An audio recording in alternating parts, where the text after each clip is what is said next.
चलें बच्चों, बिस्मिल्लाहिर्रहमानिर्रहीम। आज का हमारा टॉपिक है कैपेसिटर। बात सब आवाज़ ना आए। कैपेसिटर क्या होता है, पहले हम इसकी बात करेंगे। What is capacitor? कैपेसिटर एक ऐसी डिवाइस है जिसकी मदद से हम किसी ये कह लेंगे जिसकी मदद से हम किसी जगह के ऊपर चार्ज को स्टोर करते हैं। जैसे मैं आपको एग्जांपल देता हूँ। आप डेली आप अपनी किसान लोग हैं तो आपको मैं थोड़ा आपकी रूटीन से एग्जांपल देता हूँ। आपने जैसे वो ट्यूबवेल के आगे होडी नहीं बनाई होती पानी जमा करने के लिए, ठीक है? इसी तरह इलेक्ट्रिकल अप्लाइंसेस में या इलेक्ट्रिसिटी की जो फील्ड है फिज़िक्स के अंदर, चार्ज को स्टोर करने के लिए, चार्ज को जमा करने के लिए एक जगह के ऊपर हम क्या इस्तेमाल करते हैं? कैपेसिटर इस्तेमाल करते हैं, ठीक है जी। तो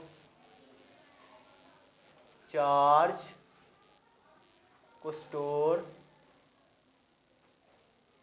करने वाले आले या डिवाइस को क्या कहते हैं बेटा? कैपेसिटर कहते हैं। क्या कहते हैं? कैपेसिटर कहते हैं, ठीक है। इसका काम क्या है, ज़रा बुक में तो ये चीज़ नहीं लिखी लेकिन आपको बता देता हूँ। ये अगर ये पंखा है तो इसको अगर हमने चलाना है, जो पहला झटका होता है ना, पहला पुश, पहली किक जो होती है, वो असल में मुश्किल काम है। एक दफ़ा चीज़ चल पड़े तो फिर तो कोई मसला नहीं। जैसे आप मोटरसाइकिल को पहला धक्का लगाना पड़ता है, आपको किक लगानी पड़ती है। एक दफ़ा चल पड़े फिर तो कोई इशू नहीं। अब पहली स्टार्ट इसका पहला जो इसकी किक है वो मुश्किल काम है। अब पीछे से वायर के अंदर चार्जेस आ रहे हैं, एक एक तीन तीन जितने भी आ रहे हैं, उनके पास जो पोटेंशियल है वो एनर्जी इतनी काफ़ी नहीं है कि इसकी मोटर को वो पहला झटका दे के चला सकें। तो हम क्या करेंगे, पहले हम बहुत सारे चार्जेस को एक डिवाइस के ऊपर क्या कर लेंगे? इकट्ठा कर लेंगे। ऐसे बटन ऑन करेंगे, वो सारे चार्जेस मिल के अपनी सारी एनर्जी को लगाएंगे इकट्ठा, यकदम झटका, और उससे मशीन क्या करेगी? चल पड़ेगी। समझ आ रही है? जैसे अगर आप एक बंदा गाड़ी को धक्का लगा रहा हो तो गाड़ी तो स्टार्ट नहीं होगी। अगर धक्का स्टार्ट है, 10 बंदे मिलके एक दफ़ा चला दिया तो बाद में 10 की भी ज़रूरत नहीं पड़ेगी, बाद में गाड़ी चलती रहेगी। तो जो पहला पुश होता है ना मशीन्स को या मोटर्स को चलाने के लिए, जो पहला धक्का जो देना पड़ता है, वो उसके लिए हमें ज़्यादा चार्जेस की ज़रूरत पड़ेगी, ताकि ज़्यादा चार्जेस के पास मिला के एनर्जी भी ज़्यादा बनेगी। समझ आ रही है? तो उसके लिए फिर हमें पहले चार्जेस को स्टोर करना पड़ेगा कहीं पे। अब स्टोर करने के लिए जो आला इस्तेमाल हो रहा है वो क्या है? कैपेसिटर है। समझ आ गई बात की? ठीक। अच्छा जी, इसके बाद ये बनता किस तरह से है? कैपेसिटर जो है दो मेटल की प्लेट्स पर मुश्तमिल होता है, यानी कि हाँ आगे पढ़ेंगे आपको पता लग जाएगा। देखें बेटा, कैपेसिटर दो प्लेट्स पर मुश्तमिल होता है जो किसी मेटल की बनी होती हैं। इसमें जो और पैरेलल प्लेट्स हैं, यानी कि दोनों एक दूसरे के आमने सामने हैं। इसमें जो एक प्लेट होती है बेटा, उससे हम बैटरी के पॉजिटिव टर्मिनल के साथ जोड़ देते हैं और दूसरी प्लेट को बैटरी के नेगेटिव टर्मिनल के साथ जोड़ देते हैं। अच्छा, जिसको हम बैटरी पॉजिटिव से मुराद ये बड़ी लाइन जो ये शो करती है पॉजिटिव को, हाई पोटेंशियल को, और नेगेटिव वाली साइड शो करती है किसको? ये छोटी लाइन नेगेटिव यानी कि लो पोटेंशियल को। अब जो प्लेट बैटरी के पॉजिटिव के साथ जुड़ी होगी उसके ऊपर ऑटोमेटिकली क्या आ जाएगा? पॉजिटिव आ जाएगा। ठीक है बच्चों? अच्छा जी, इसके बाद यहाँ पे पॉजिटिव है तो इलेक्ट्रोस्टैटिक इंडक्शन के अमल के तहत सामने वाली के ऊपर मुखालिफा आ जाएगा, नेगेटिव। बात समझ रहे हैं? ठीक है। तो हमने क्या किया है, इस कैपेसिटर के ऊपर पहले चार्ज को क्या कर लिया? जमा कर लिया, स्टोर कर लिया। ये प्लेट है ना, ये सारा बन रहा है क्या? कैपेसिटर। तो एक प्लेट के ऊपर हमने जमा स्टोर कर लिया और एक के ऊपर क्या स्टोर कर लिया? माइनस स्टोर कर लिया। बात समझ रहे हैं? अच्छा जी, अब बैटरी जितना पोटेंशियल दे रही है वो क्या है? वी पोटेंशियल है। बैटरी पोटेंशियल ही देती है ना, चार्जेस को एनर्जी देती है। अब बेटा, अब बैटरी जितने चार्जेस को यहाँ से भेज रही है, आप जाओ कैपेसिटर के पास, वो कितना है बेटा? क्यू चार्ज है। कितना चार्ज है? जब वो Q इधर पहुंचेगा इस प्लेट के ऊपर जो चार्ज स्टोर होगा वो Q प्लस होगा और सामने वाले के ऊपर क्या होगा माइनस Q होगा। समझ आ रही है बात? अच्छा, उसके बाद कैपेसिटर की जो प्लेट्स हैं इनके बीच में हमने कोई मीडियम रखा होता है, एक इंसुलेटर मीडियम रखा होता है। इंसुलेटर मीडियम से मुराद ये ऐसा मीडियम जिसमें से करंट या चार्जेस पास ना कर सकें। इंसुलेटर ऐसी चीज़ ही होती है ना जिसमें से करंट नहीं गुजरता, यानी कि चार्जेस नहीं गुजरते। तो इन दोनों कैपेसिटर्स की प्लेट्स के बीच में ये जो चीज़ हमने रखी होती है इसको बेटा क्या कहते हैं? इंसुलेटर कहते हैं। ये कोई इंसुलेटिंग मटेरियल होगा, या इसका एक और नाम भी है, इसको डाई इलेक्ट्रिक भी कहते हैं। क्या कहते हैं? Dielectric. अच्छा, ये क्या क्या हो सकता है?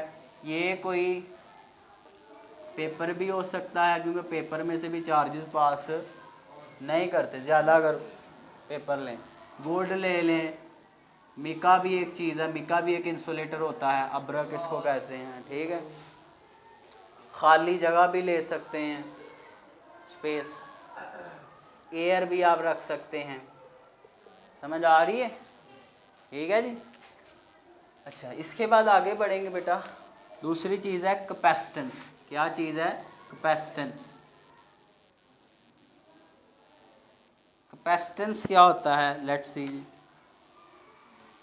कैपेसिटेंस किसी कैपेसिटर की अपने ऊपर चार्ज को स्टोर करने की एबिलिटी है, सलाहियत है कि कोई कैपेसिटर अपने पास कितना चार्ज स्टोर कर सकता है। भाई 5 कूलम, 10 कूलम, 50 कूलम, वो हद होगी ना कि ज़्यादा से ज़्यादा कोई कैपेसिटर अपने ऊपर कितना चार्ज स्टोर कर सकता है, वो क्या कहलाता है? उसकी कैपेसिटेंस कहलाता है। तो किसी कैपेसिटर की अपने ऊपर चार्ज स्टोर करने की जो सलाहियत है वो क्या कहलाती है? उसकी कैपेसिटेंस कहलाती है। ठीक है। किसी कैपेसिटर की चार्ज स्टोर करने की सलाहियत क्या कहलाती है? कैपेसिटर की कैपेसिटेंस कहलाती है। क्या कहलाती है? पता नहीं कितने के ये डंडे आएंगे। ठीक है जी। और ठीक है बच्चों। अच्छा, अब आगे देखें ज़रा बेटा। इस कैपेसिटर के ऊपर जो चार्ज स्टोर होना है, यहाँ से क्यू जाएगा, वो डिपेंड कर रहा है कि आप कितना चार्ज जा रहा है। वो इस बात के साथ उसका डायरेक्ट रिलेशन है कि पीछे आपने कितने पोटेंशियल की बैटरी लगाई हुई है।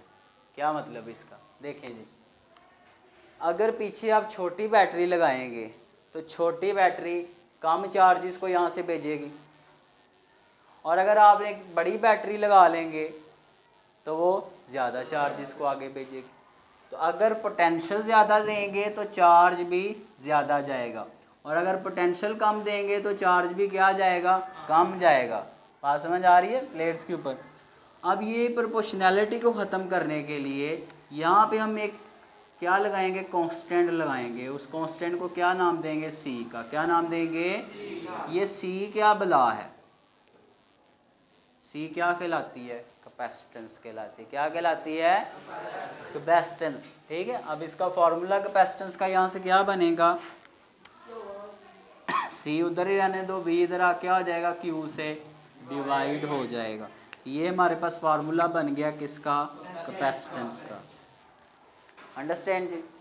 ठीक है। अच्छा, कैपेसिटेंस का जो बेटा यूनिट है वो भी आपने याद रखना है। कैपेसिटेंस का जो यूनिट है वो बेटा क्या होता है? कैपेसिटेंस, ये कैपेसिटर, इस सारे के बारे में एक साइंसदान था फैरेड, उसका नाम था।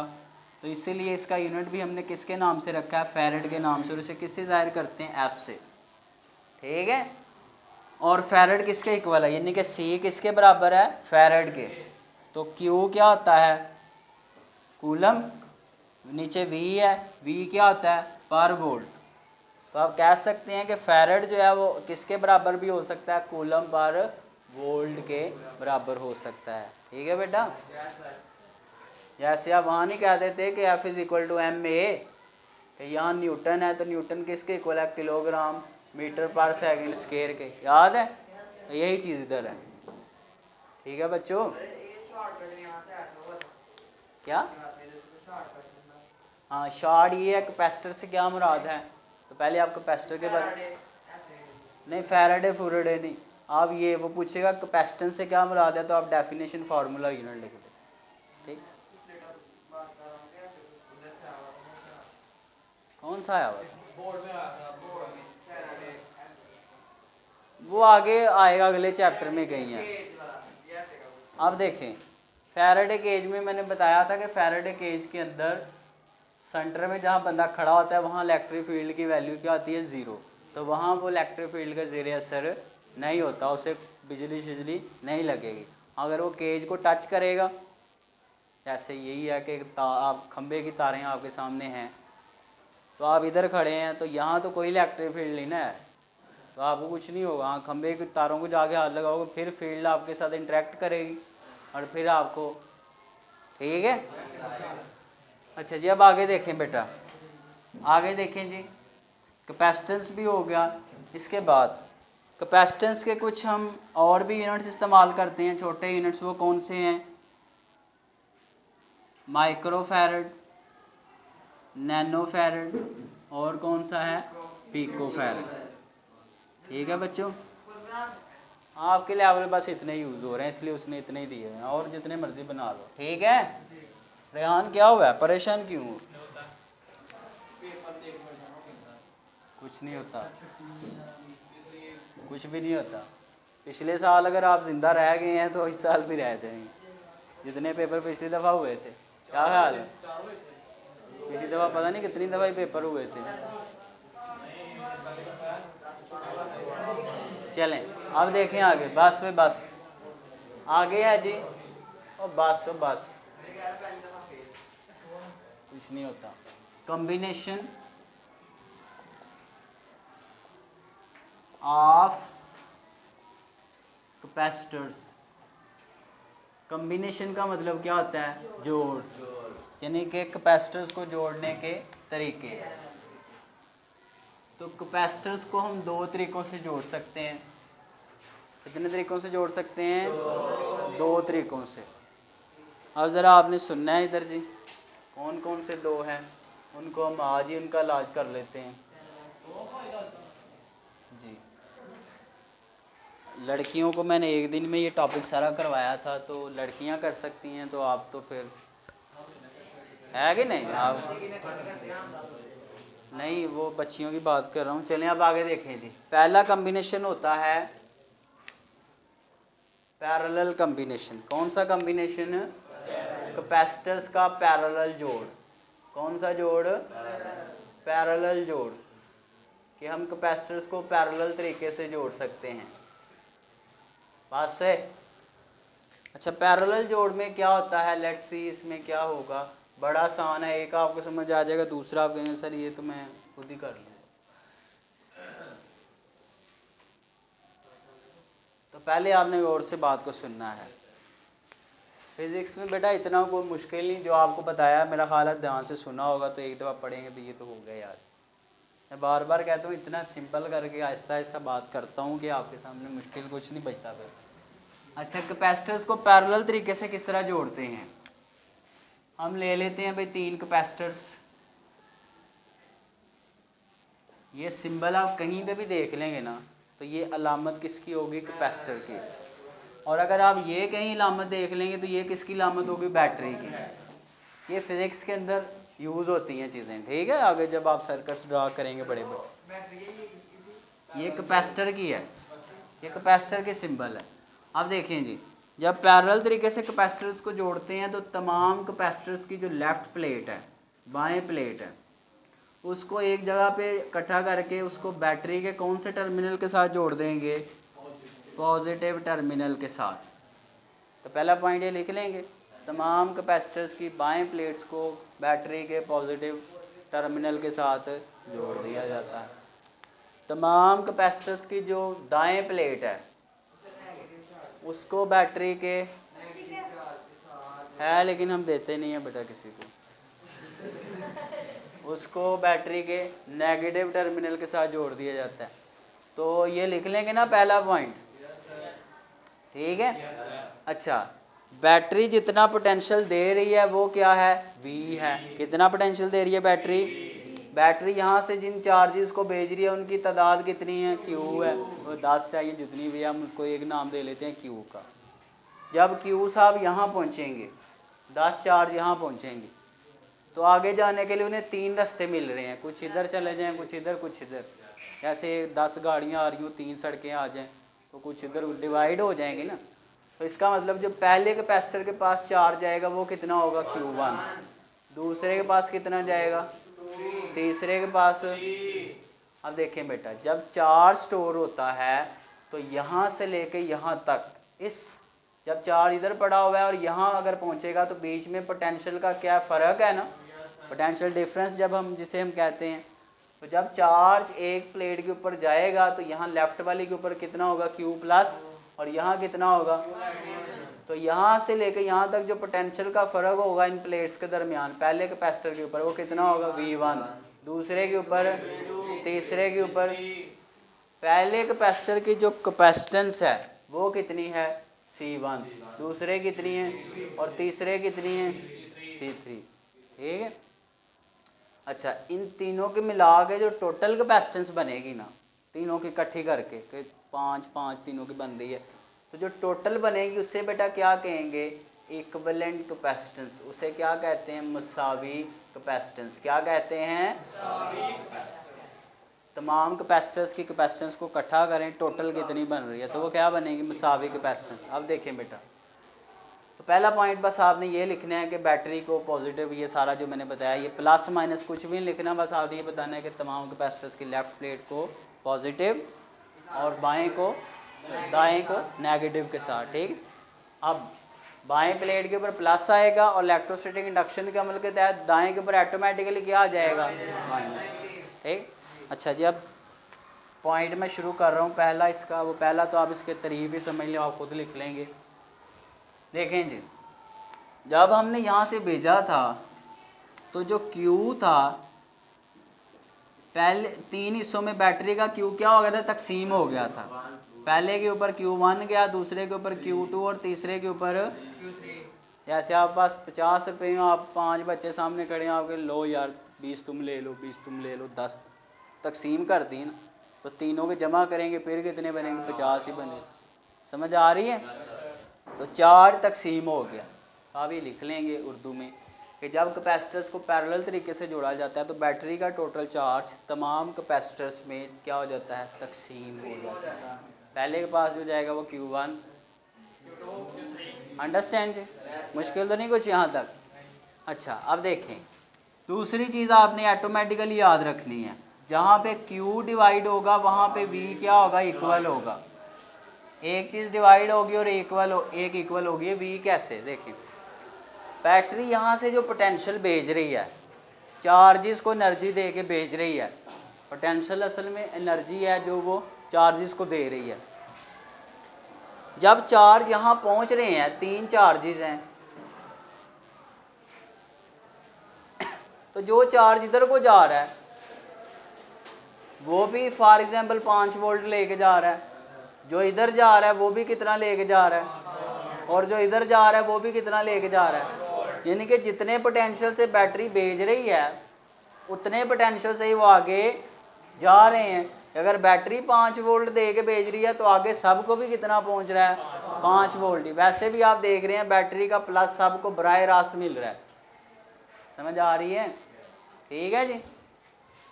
तो हम इसको कैसे लिखेंगे कि बैटरी का जो पोटेंशियल है वो तमाम कैपेसिटर्स के इनफरादी पोटेंशियल्स के क्या होगा, बराबर होगा।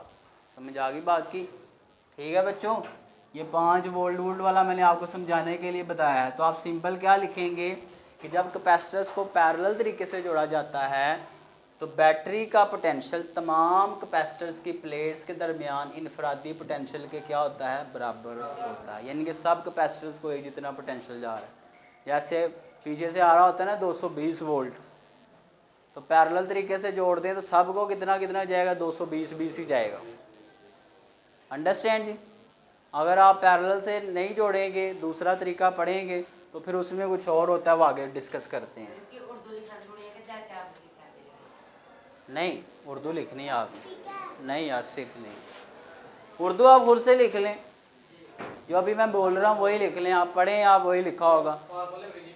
फार्मूले लिखने हैं, इसके नीचे उर्दू लिखो, फिर इसके नीचे उर्दू लिखो। मेन चीज़ ये है जो आपके सामने कर रहा हूँ। हाँ शहीर पूछ लो, ये अब्दुर्रहीम तुम शर्मा रहे हो, क्या हुआ है?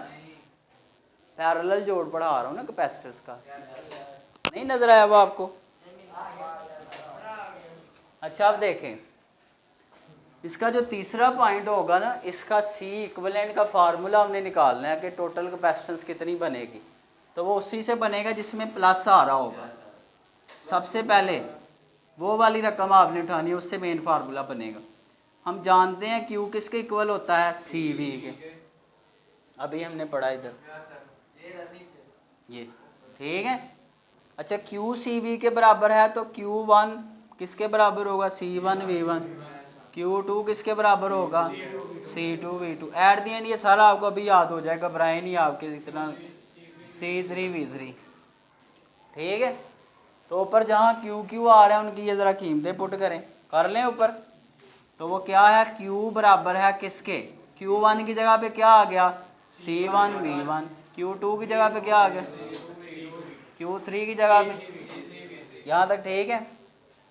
ठीक है जी। तो आप कह सकते हैं मसावात नंबर 1 से, कौन सी मसावात से? मसावा नंबर 1 में कीमतें दर्ज करने से कह लें, चाहे जो मर्जी आप लिख लें। अच्छा फिर मसावा नंबर 2 की मदद से, 2 क्या बताती है हमें? कि सारे वी किसके बराबर हैं? तो ये इन सारे वीयों को हटा के हम एक ही वी लगा लेते हैं, C one V C two V plus C three V. समझ आइए बात की? सारे वी को, अब वी को ले लो कॉमन, जो ये कह रहा है वी कॉमन ले लो, पीछे क्या बच गया? C one C two C three, divide हो गया Q over V C one. यहाँ तक मुश्किल है कुछ? अच्छा इसके बाद देखें, फिर वही बात कि क्यू किसके इक्वल है? सी वी के। यही फार्मूला बार बार यूज़ होगा। अब देखिए क्यू बैटरी का टोटल चार्ज है, क्यू वन कहेंगे तो वो पहले कैपेसिटर का है, वी बैटरी का टोटल पोटेंशियल है।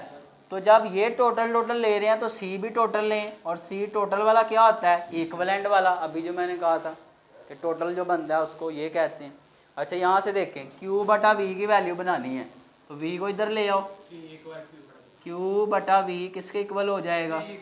सी इक्विवेलेंट के। बात समझ आइए? तो आपको मैं देसी टोटका बताऊं, अगर इधर सी बगैर बटे के होंगे ना सारे, तो इधर जो सी इक्विवेलेंट आएगा इसको हटा के वो भी क्या आएगा? बगैर बटे के ही आएगा। यानी कि सिंपल सी के साथ इक्विवेलेंट लगा दें, इसको हटा के। वो आया कैसे वो भी बता दिया मैंने आपको। तो जब 3 कैपेसिटर्स को हम कौन से तरीके से जोड़ते हैं? पैरेलल तरीके से, तो उनकी मसावी कैपेसिटेंस किसके बराबर होती है?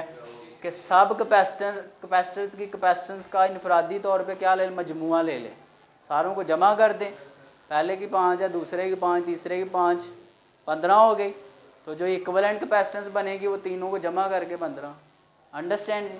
ये सिंपल सा। अच्छा जी आगे बेटा क्या है? ये तो था 3 कैपेसिटर्स के लिए। अगर 3 के बजाय 4 होते, 4 5 6 पता नहीं कितने सारे, कंप्यूटर को खोल के देखें उसमें इतने पिद्दे कई लगे होते हैं कि नहीं? तो अगर n नंबर ऑफ कैपेसिटर्स, लातादाद कैपेसिटर्स लगे हों, तो ये पॉइंट नंबर 4 है। अगर लातादाद कैपेसिटर्स लगे हों तो उनकी कैपेसिटेंस जो है उसको निकालने का फार्मूला क्या है?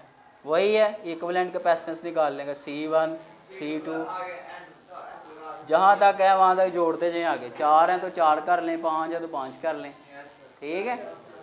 तो इसके भी उर्दू आप लिख लेंगे, ठीक है बच्चों। अगर n कैपेसिटर्स को जोड़ दिया जाए तो उनकी मसावी कैपेसिटेंस निकालने का ये फार्मूला है। तो आज के लिए जी बेटा, कौन से डिवाइडेड कहते हैं तो अभी कर देता हूँ, कल करेंगे बेटा, नहीं कल मैं समझाऊंगा फिर, ठीक। चलें जी बेटा, अपना ख्याल रखें, अल्लाह हाफिज़।